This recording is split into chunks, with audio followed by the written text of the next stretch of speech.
YouTube, what's going on? It's your boy Black House Booking back with another video. Had me a couple days off after uploading for like what 10, 11, 12 days straight.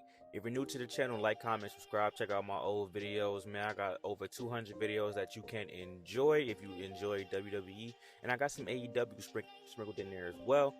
I'm ready to get right into it though. Hope you guys are ready for a nice little video. Let's get it, man. Let's go. So this is how my brain works. Man. I've been thinking about this for some time, and I'm trying to figure out what the mid card for WrestleMania is gonna be. We know the big matches: the Rhea Ripley versus the Becky Lynch, the Bayley versus the EO, the Rock and Roman versus Cody and Seth. We got Seth versus Drew. We got Cody versus the the Rock, Roman Reigns. And you know what I'm saying, we know what the main matches are gonna be, but what are we gonna sprinkle in between? And I think that's what we need to do today.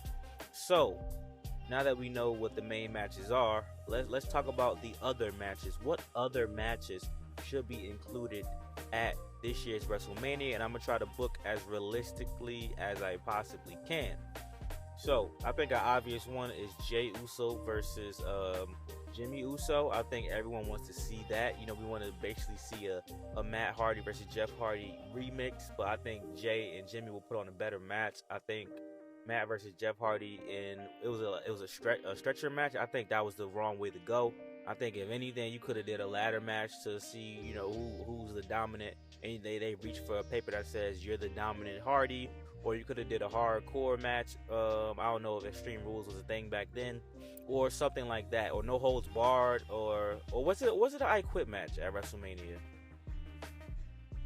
No, it wasn't an I Quit match because Matt Hardy won. He put Jeff Hardy on the stretcher, if I'm not mistaken. So this year, though, I would like to put a twist on this. I know Jey versus Jimmy is the match, but imagine if somehow, some way we could have got a triple threat match with the three brothers, Jey versus Jimmy versus Solo. Obviously, Jimmy and Solo are still part of the bloodline. They're still a team. But this is how we could get it off, right? Jimmy and Solo, they're double teaming Jey the whole night. Jey's getting some offense off here and there, but every time he gets a leg up, either Solo or Jimmy interferes and stops the momentum. I would say more Solo stopping Jey from beating up on Jimmy. And then what we can do is, once Jimmy goes for the pin, Solo like, wait a minute, bro, hold on, this is my WrestleMania moment, I want the pin. And Solo and Jimmy arguing over the pin, and in that happening, we have Jey super kicking them both and then pinning Jimmy to make it personal, because it's more personal for Jey versus Jimmy. But this is the bloodline, they're heels, they want a triple threat match to stack the odds against Jey Uso, and it would be an even bigger win if Jey Uso were to beat both of those guys, cement him as a single superstar.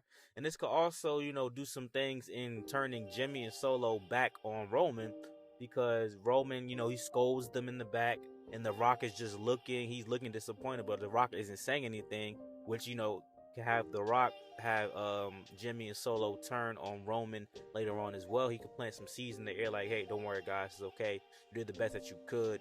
Jey just he overcame adversity. If you had great leadership, better leadership, you guys would have known what the plan was, this and that, once Roman leaves the room or something like that. And that's how we could start getting the wheels turning on how the bloodline is going to implode. Besides, my thoughts is The Rock actually turning on Roman Reigns. So I think that would be a great match as well. I think putting that twist on it could set up so many other things. And then the next match I think should happen is the Final Testament, which is Karrion Kross, AOP, versus The Pride, which is Bobby Lashley, Montez Ford, and Angelo Dawkins. I think this should be a match at WrestleMania, because all these guys deserve to have a match at WrestleMania. Karrion Kross and Bobby Lashley straight up isn't that interesting to me. I think the Street Profits should be in the match, especially with Montez Ford's coming off of Love in WWE. I think that would really help him out a lot to build on that momentum of being, on, Hulu, and becoming even more of a household name to even people who don't watch the product on a week-to-week basis and keep up with it. So I think having a 3-on-3 tag team match, you can make it a regular tag team match. You know me, I like special match stipulations, but WWE doesn't like that. Apparently, they just like regular matches. So we can do a regular 3-on-3 tag team match, and we can make it very interesting. And as far as the win, I think the Pride should get the win. I feel like Karrion Kross and the AOP have had a lot more momentum in this, and for me, it's been very one-sided. So I would say that you let Montez Ford get the actual pinfall, and he could get it on one of the the guys in AOP. It doesn't have to be on Karrion Kross, but I think you let Montez Ford get the pinfall. And I don't think a loss like this will hurt Karrion Kross in the long run, but I think it will hurt everybody else in the long run. Bobby Lashley is fine. Bobby Lashley can afford to take a loss, but Montez Ford and Angelo Dawkins, they haven't really done much of anything.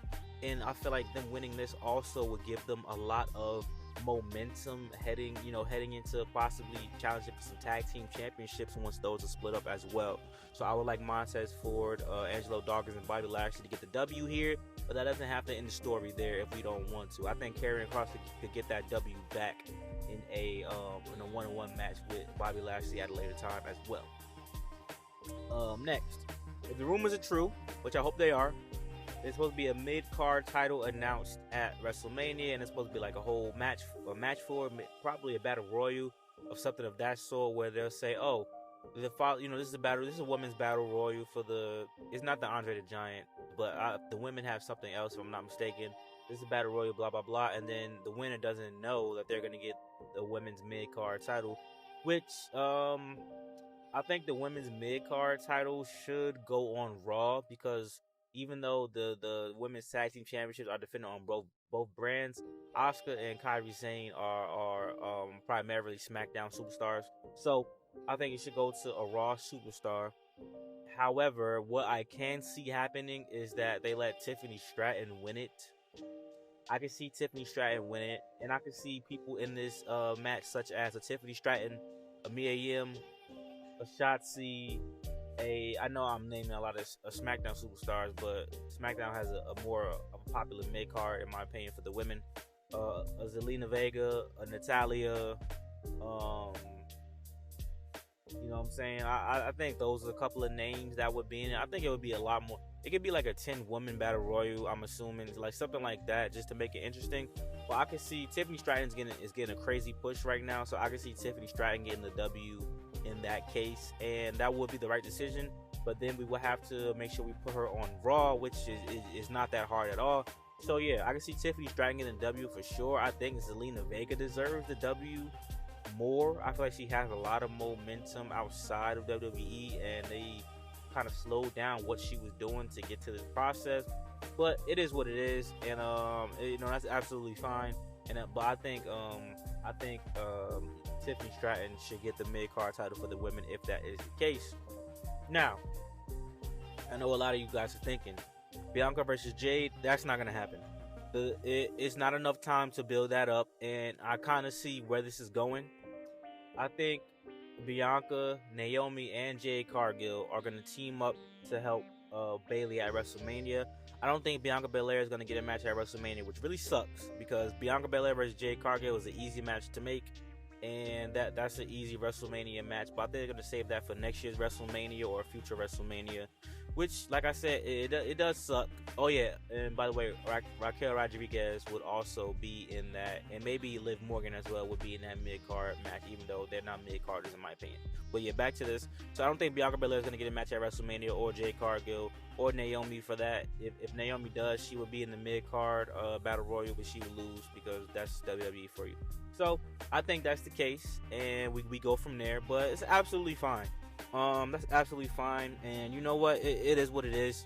But just having Bianca Belair involved at WrestleMania is enough. She's been at WrestleMania for the past 3-4 years, whatever the case may be, 3-4 WrestleManias. So she's done what she needed to do, and just seeing her on screen is good. And she can battle with Damage Control outside the ring. She don't got to do too much, and that could play into a storyline on the season 2 of Love and WWE if they get a season 2.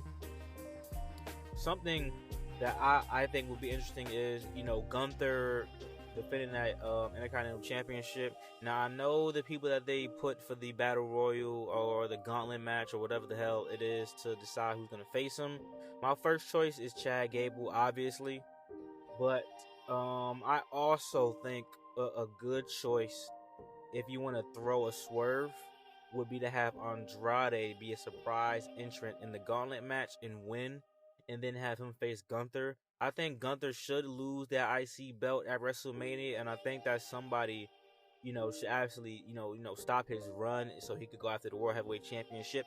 So I do think that if not Andrade, if they don't throw me for a swerve, if you're gonna keep it plain and simple, Chad Gable is the guy. Obviously, everyone in that match kind of has a history to a certain extent, but I think Chad Gable will be the best choice. Let the underdog beat the David versus Goliath, and let Chad Gable have that title to bring some relevancy to his name. And his stable is a joke, but Chad Gable is no joke. Chad Gable is a great wrestler, and I think he deserves to hold that title.